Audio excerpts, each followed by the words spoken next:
Olá pessoal, vamos voltar ao nosso curso, né, sobre a história da música de Mar de Espanha, né, os sons que vêm do mar. E sobre quem eu vou falar agora, já citei ele lá nos primeiros vídeos, hein? É Arnaud Duarte Gouveia, o filho de José Emílio Gouveia.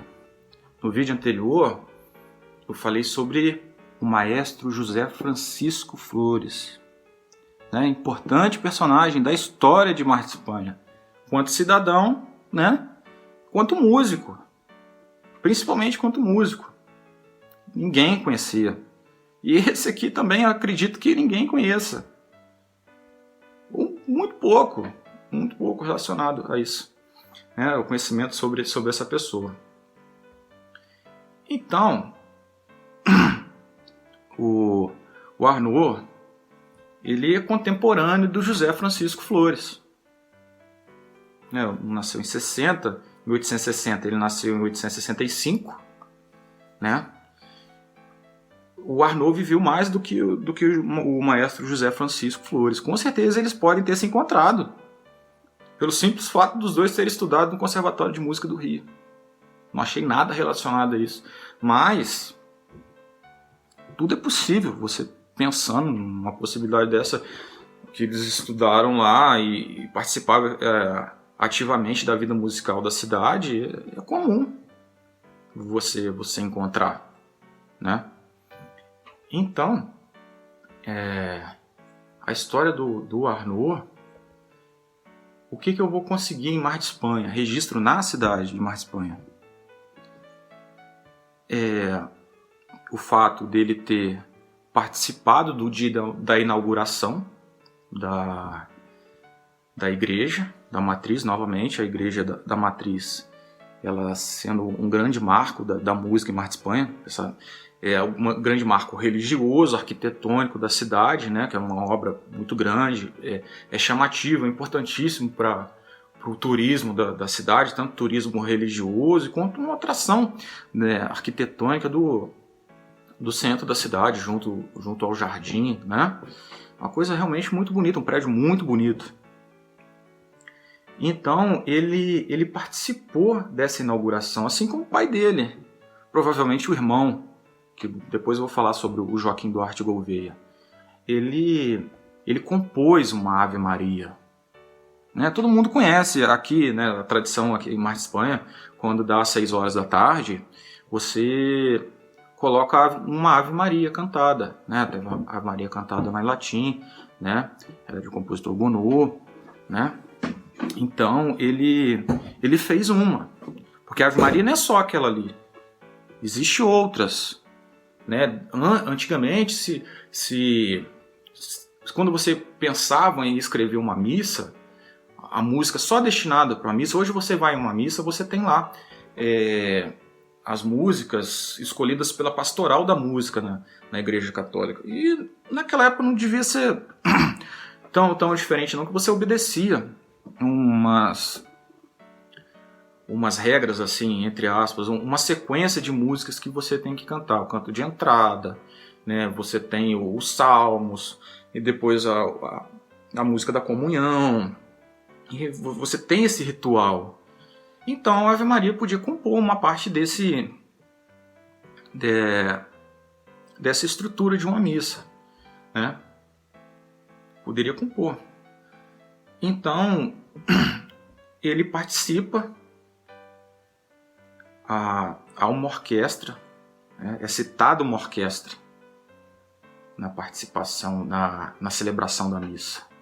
Até eles tocam músicas assim que são até difíceis mesmo de ser executadas. Para você ver o nível de técnico musical que foi empregado nessa inauguração. Então, com o tempo que eu fui achando a respeito do Arnaud, eu achei essa citação, né, no livro do Celso Falabella, e depois eu vi uma nota sobre o falecimento da esposa dele, né? Provavelmente a esposa dele devia ser do Rio, mas eles vinham sempre aqui visitar a família, o irmão morava aqui, né? eu só achei aquilo. O interessante é que lá, uma das pistas que me deu esses jornais aqui de Mar de Espanha, que está lá no Centro Cultural, foi que lá citava ele como professor do Instituto. Eu falei, tá. E mais na caixa, por exemplo, que a dona Noêmia nos ofertou lá para a escola, não tinha nada a respeito dele. Não tinha nada. Você encontrava o José Emídio e o Joaquim Duarte Gouveia. E eu fui ficando com aquilo na cabeça. Às vezes, quando você não encontra nada, no meu caso, você para por um tempo. Procurar aquilo ali, porque de repente esgotou o que você poderia falar com a pessoa. Se de repente você organizar um texto, você pode criar, se fosse criar um capítulo de um livro, você pode citar como um grupo de grupos musicais ou compositores ou pessoas que deixaram poucos vestígios históricos para você poder compor uma relação, uma citação sobre ele, do que destinar ele a um capítulo próprio. Porque se você destinar um capítulo próprio, se eu fosse falar sobre uma pessoa aqui, José Hermenegildo Costa Matos, era um compositor, eu não consegui descobrir quase nada dele ou nada, a não ser as partituras que eu tenho, que o Soleal conseguiu, né, guardar, e que ele era coletor de impostos do Estado. Pronto. E olhe lá. Mas nada. Não sei te dizer nem se... De repente pode ter algum familiar aqui na cidade ainda, mas eu não tive tempo de pesquisar. Para eu chegar até tudo que eu estou conversando com vocês, demorou muito tempo. Para eu poder fazer essas associações com tudo aquilo que eu tinha lido, né, com tudo aquilo que eu tinha conseguido através de partituras, e ligar o nome dessas partituras com aquilo que eu achava no jornal, ou aquilo que eu achava em um livro, demorou muito, digamos assim, para ter essas sacadas. Nossa, é isso aqui. Às vezes estava na cara. Igual eu tinha um material que eu tenho de partitura, que tinha uma assinatura lá, José Alves dos Santos. Que não conseguia achar de jeito maneira. Conversei com o Thiago a respeito disso esses dias, a gente deu umas boas risadas a respeito. Eu falei, como é que pode? E mais aí você escutava falar Banda do Morgado, uma hora eu vou falar também sobre. Né? A Banda do Cici, acaba a pessoa, né, o grupo se tornando propriedade de alguém, propriedade do maestro. Eu acho engraçado isso. Mas é tradição aqui em Minas Gerais. O fulano, eu, no caso. Você conhece o Douglas? O que Douglas? O Douglas, filho do João Guarará, que é sobrinho do Roberto Milano, que era neto do seu Mário Milano. Então é assim que você vai referenciando as coisas em Minas. Igual um nome de rua. Eu já até vi uns vídeos engraçados a respeito, fugindo um pouco de assunto, mas é mais ou menos isso que a gente vê mesmo. Onde é que o Douglas mora? Ele mora lá perto do mercadinho do Laerte. Ninguém se eu falasse, ele mora na Avenida Urbana Estambaço. Onde é que fica isso? Então você estabelece essa relação de lugar com esses pontos específicos, né? E aqui a respeito do Arnaud, não tinha nada, né? Não tinha nada para eu poder fazer esse tipo de referência. Então meio que eu dei uma parada com ele, não sabia, era só aquilo ali, onde é que eu ia escrever. Então eu fui aprendendo a pesquisar, né? Não contava com a ajuda de ninguém, e não é porque eu era orgulhoso, não, porque às vezes, como é que eu vou fazer? Né? Tenta pensar a minha situação, como é que eu vou fazer alguém, porque a pessoa vai parar nesses casos assim, que você demanda tempo, e tempo é dinheiro, como é que você vai, me ajuda aí, fulano, vai parar com um pesquisador desse, me ensina a fazer isso. Se você não pagar essa pessoa, ou entrar num curso acadêmico desse, você não vai conseguir talvez a orientação a respeito, né? Então eu comecei a pesquisar, aprender a pesquisar, né, nessa plataforma onde eu busco as minhas informações, né? E lá eu comecei a achar algumas coisas interessantes, muito interessantes sobre o Arnaud. A primeira citação que eu acho dele relacionado à música em 1883. Então, como ele já estava lá, provavelmente quando ele vem para a inauguração da matriz, ele já traz uns amigos com ele, né? Para poder montar essa orquestra, para poder executar as músicas.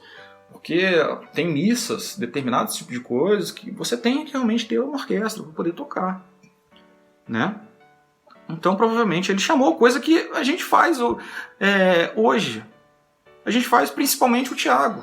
Quando houve, já tiveram uns 2 concertos na Praça Central de Mar de Espanha, que ele idealizou isso como uma maneira de chamar a atenção para a população de Mar de Espanha, a qualidade de músicos que a nossa cidade tem, mas só que ainda é incapaz da gente criar um grande grupo, né? Fazer uma banda sinfônica. É um projeto.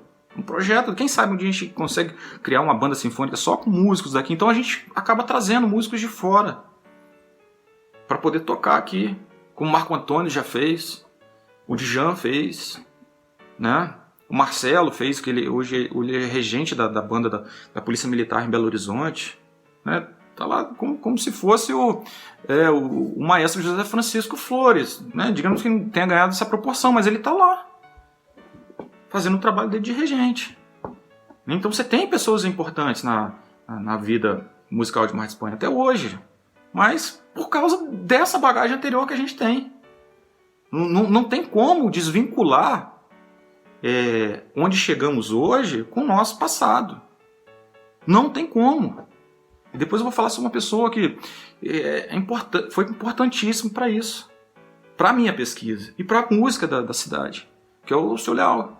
Se ele não tivesse pegado todo o material das bandas que foram se acabando, digamos assim que o Seu Leal era um mecenas. O mecenas era a palavra que era um termo que às vezes era uma pessoa que tinha tinha uma condição financeira boa e ajudava os compositores, né? Você tinha um patrocínio. Então o Seu Leal fazia não só no ramo de música, mas em outras áreas da cidade, e ajudou muitas pessoas, né? Então, voltando lá para a primeira citação do Arnaud Duarte, ele participa de um festival abolicionista, né? Em 1883. E olha só que coisa fantástica no meu caso. Eu já toquei uma peça com a Orquestra Jovem da Petrobras que chama Batuque. E era uma coisa voltada, se você pensar, uma coisa como se fosse uma dança mesmo de negros e tal, enfim, remetendo os escravos e tal. Foi composto por Ernesto Nazaré. Então você tem ele presente nesse festival, tá? Xisto Bahia, importante compositor brasileiro, entre outros, tá? E olha só a capacidade do Arnaud. Aos 22 anos, ele foi indicado para poder substituir o professor Henrique de Mesquita.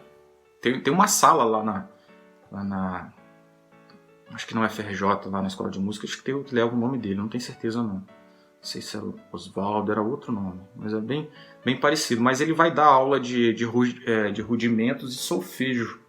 A parte de solfejo é uma parte importantíssima do estudo de percepção musical, que é onde a gente aprende a cantar a altura das notas. Aquelas notas que a gente ouve falar do Dó, Ré, Mi, Fá, Sol, Lá, Si, cada uma tem ela vai soar de uma forma específica. Então você vai condicionando o seu ouvido, né, a obedecer aquele som. Olha, isso aqui é um Dó, isso aqui é um Ré. É uma coisa muito difícil. Não é todo mundo que consegue adquirir essa habilidade, não, tá? Existe a pessoa que condiciona e aquela pessoa que já tem o dom, que a gente chama de ouvido absoluto. Ela consegue realmente, olha, você aperta uma tecla do piano ou um som do instrumento, que nota é essa? A pessoa, isso aqui é um Dó, isso aqui é um Ré. É fenomenal isso, quem tem essa capacidade. Tá? Então, com 22 anos, ele já foi indicado para substituir uma pessoa muito importante dentro do conservatório. Tá? Pelo um programa que eu vi, uma citação no jornal, eu acho, pelo que eu vi, em 1887, ele participou de uma premiação, tá, dos alunos da Academia de Belas Artes no Rio. Então, só que durante a premiação as pessoas tinham as apresentações musicais também. Então eu acho que ele se apresentou perante Dom Pedro II, tá? Porque tem um entre aspas lá no jornal lá que ele tocou perante as suas altezas. Quem era chamado de suas altezas mesmo em 1887? Né? Quem seria? Algum membro da família, né? Então, ele executou, tá? Aí, nessa partinha de 87, ele participa dessa entrega de prêmios. Em 88, ele é escolhido, tá? Ele participa de um concurso público que ele vai dar aula de piano no conservatório. Ele já dava aula como professor substituto, né? Mas a partir daí parece que ele é efetivado no cargo, né? Aí o que acontece? Engraçado como é que são as coisas, né? E em termos de história, a importância histórica do Arnaud nessa questão. Nesse ínterim, né, acontece a mudança do regime, né? Você tem a monarquia e passa para a república, né? A proclamação da república. Então tem a mudança de governo. O que acontecia antes, o pessoal, né, eles queriam abandonar de qualquer forma tudo que era monárquico, abandona. Então os cargos públicos também, né, começaram a mudar também. Então, certo dia, Arnaud é dispensado do cargo dele, de professor. Só que parecia que ele tinha um bom relacionamento com os alunos. Então, uma comissão de alunas vai até o conservatório, né, de música e vai falar com o diretor. Olha, pode ficar assim. Claro que deve ter sido dessa forma. Vamos fazer de tudo para a gente lutar com o professor Arnaud voltar. Então, o que elas fizeram? Foram de manhã no conservatório conversar com o diretor e falar: de tarde a gente vai levar uma representação para o Marechal Deodoro. Com certeza você tem o Palácio do Duque de Caxias ali no centro, a casa dele ficava ali perto da Central do Brasil, e o conservatório, a antiga escola de música, no centro do Rio, era perto. Foram lá falar com o Marechal: olha, recontrata o professor Arnaud, não vai mandar ele embora não. Nós, como os alunos, queremos que ele continue. Bem, o emprego dele estava em risco ali. Mas depois, eu acho que funcionou, porque a partir de então ele continuou. Porque um dos locais das fontes que eu consulto é um almanaque. Ele chama Almanaque Leimert. Eu aprendi a consultar nele, conhecer ele lá no IHGB, o Instituto Geográfico Histórico Brasileiro. Né? O seu Pedro que me ensinou, me falou a respeito dele. Olha, procure esse almanaque aqui que ele é muito bom. Muito legal o seu Pedro. Talvez já tenha falecido, porque faz muito tempo, ele já era bem idoso. Né? Então, a partir de 1891, o nome dele continua. Né? A respeito da seção do Rio de Janeiro, vem lá o nome dos professores. Então, lá pela minha busca, lá pelo filtro lá de busca que eu realizo na internet, eu tenho lá o nome dele, novamente, como professor do Instituto. Então, aquela funcionou, elas tinham força mesmo. Né? Depois, a capacidade musical dele é tão grande que depois ele sai dali e ocupa o cargo de canto e coral, professor de canto e coral. Né? Aí, só que parece que em 1908, a cadeira extinta do curso, aí ele passa a lecionar a harmonia. Tá? Eu já falei lá atrás que a harmonia é uma matéria muito difícil de aprender, até de ensinar. Você trabalha, digamos assim, você trabalha a organização dos sons, que faz o seu ouvido, né, perceber um som agradável, que é aquilo que não agrada, digamos que ele está em desarmonia. Tudo que desarmonia não é uma coisa que não é legal. Então a audição também vai funcionar dessa mesma forma, tá? Digamos na maneira bem popular, para poder entender a respeito do que seria a harmonia. Então, uma coisa importante, existia um professor, o diretor, né, na verdade, do colégio, do instituto, que era Alberto Nepomuceno. É o nome da biblioteca. Você vê a importância do Alberto Nepomuceno quanto compositor no Brasil na época. Né? O Arnaud ele vai substituir o Alberto Nepomuceno na aula de órgão. Um mar de espanhense. Pasme, é um mar de espanhense. O que impede? Nada. Mas, se parar para pensar que a gente nunca ouviu falar nessa pessoa, é de assustar o tamanho da importância dele. Né? Aí ele, acho que parece que substituiu 2 vezes, né? O Roberto Nepomuceno. O trabalho dele, às vezes, ele participava de uma banca de júri, né? Tinha uns concursos. Todo final de semestre você tem, tanto no conservatório quanto na faculdade, você tem os trabalhos finais. Ou você tem as provas, igual você tem na escola, o bimestral, o trimestral, enfim. Lá tinha. Então, ele sempre participava. Era um trabalho dele. Outra função que ele tinha, lá no Rio, ele era organista, tá? Da igreja de Santa Cruz, dos militares, tá? Fica no centro do Rio, na rua 1º de Março. Depois o Thiago vai botar uma foto aqui, ele tocando o órgão, né, Thiago? Aí o que acontece? Um certo dia eu estava numa dessas minhas idas e vindas lá no Centro Cultural Falabella. As minhas férias eu aproveitava, eu vinha para Minas, né, e passava pelo menos uma semana, era todo dia lá no Centro Cultural. Então, adentrou um senhor na parte da tarde, lá nos salões do Centro Cultural, procurando informações sobre Arnaud Duarte Gouveia, ou do Joaquim Gouveia, e eu tava lá. Bem, eu falei, daqui a pouco ele vai vir falar aqui comigo. Bem, eu tava pesquisando até sobre outra coisa, mas enfim, eu tava lá pesquisando. Eu sempre vou lá fazer isso, fazer minhas leituras lá. E a dona Noêmia foi lá, né? Que tem um parentesco. Ela é neta ou bisneta do Joaquim Duarte Gouveia e ele é bisneto do Arnaud. Então tem uma certa relação. Então é o senhor Carlos Augusto de Campos Filho. Né? Então ele me forneceu foto, que até então não tinha, a foto que eu tinha dele não tinha nada, nem ele sentado em um tipo de instrumento e tal.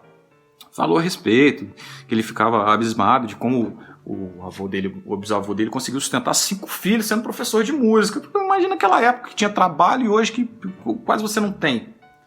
Porque ele tocava no Rio, tem uma confeitaria muito tradicional, a confeitaria Colombo.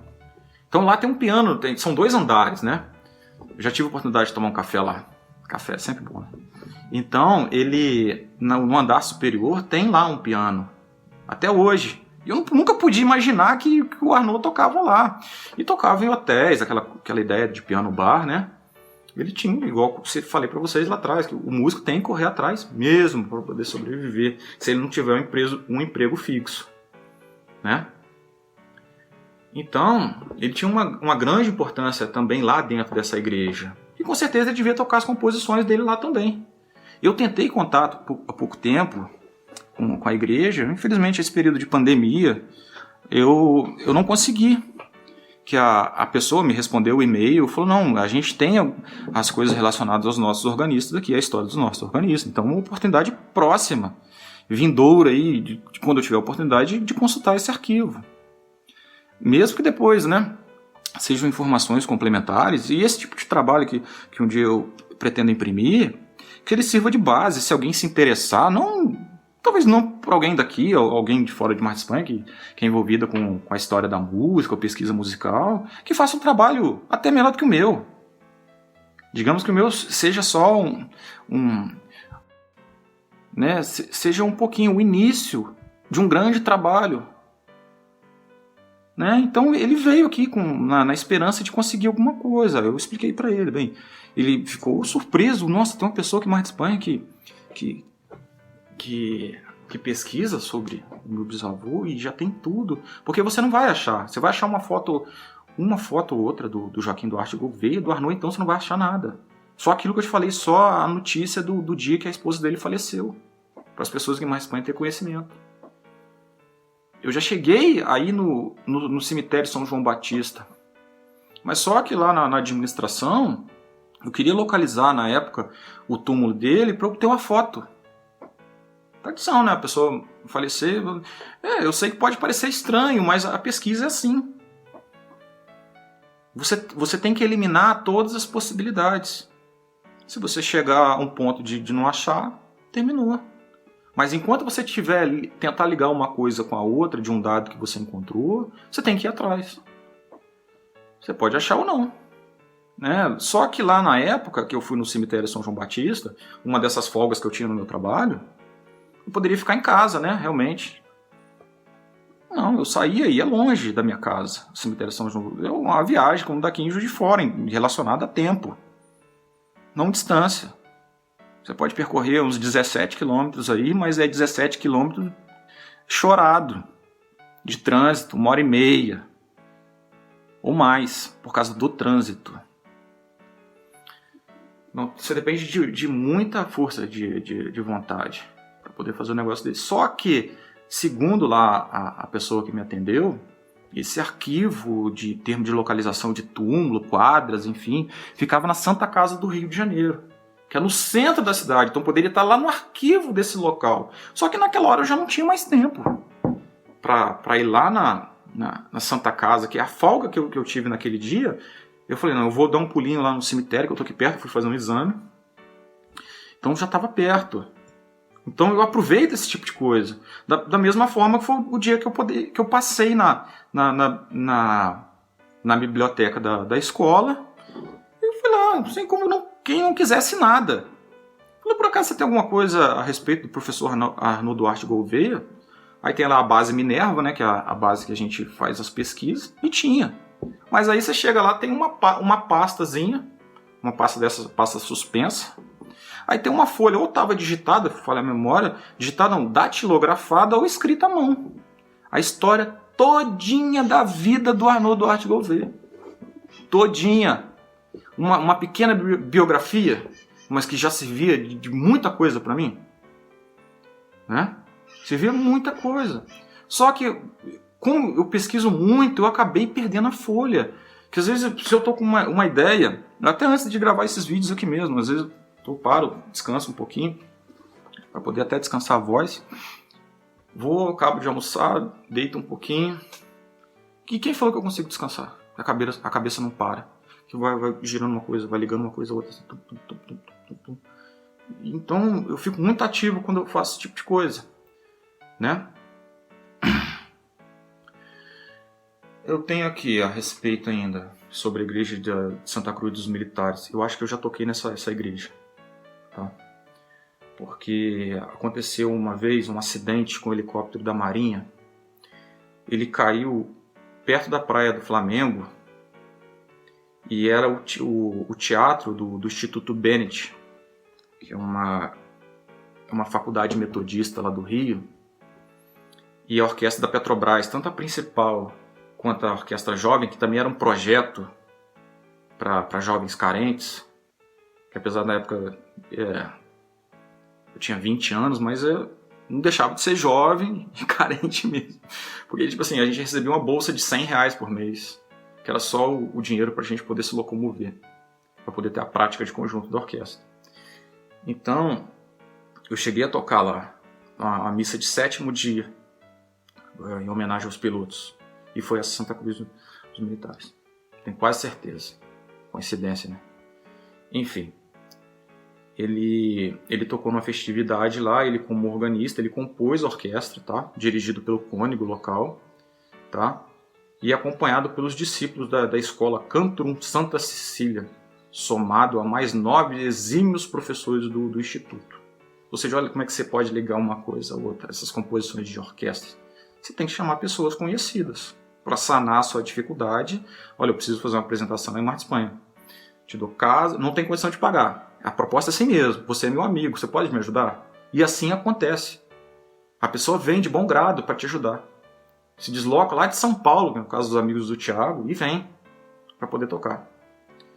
Né? Aí, em 1931, falece o Henrique Oswald, o professor, tá? O maestro lá do Instituto. Ele toca durante essa missa, ele toca uma composição dele, chamada Elegia, tá?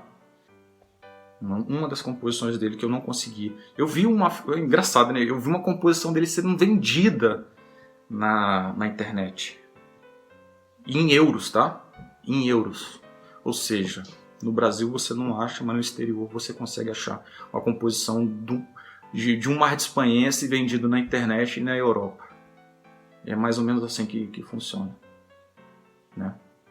E um fato interessante sobre a história do Arnaud, né? Eu vou deixar para vocês no próximo vídeo, tudo bem? Do nosso pequeno curso aqui de História da Música de Mar de Espanha, os sons que vêm do mar. Tudo bem? Até o próximo.